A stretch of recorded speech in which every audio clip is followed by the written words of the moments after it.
Let's take a closer look at what happens when an order is created in the system. When the user submits an order, the backend immediately checks that all the required fields are present, like customer name, purchase order number, and date of arrival.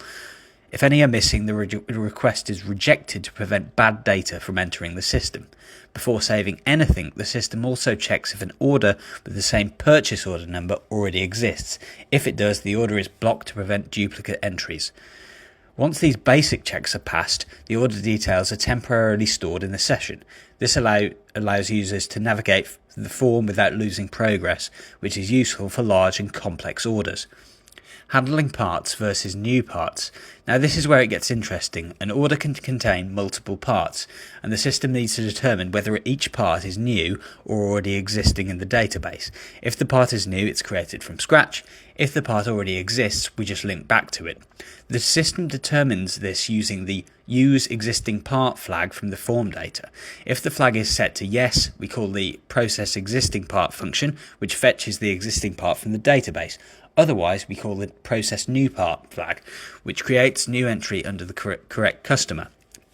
Since a single order can contain a mix of new and existing parts, the backend loops through each entry, making sure that all part records are properly handled before moving forward.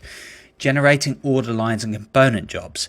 Once the parts are stored, the system creates order lines. These represent each individual item within the order, but more importantly, for every order line, a component job is automatically generated. This is where the real manufacturing logic comes in.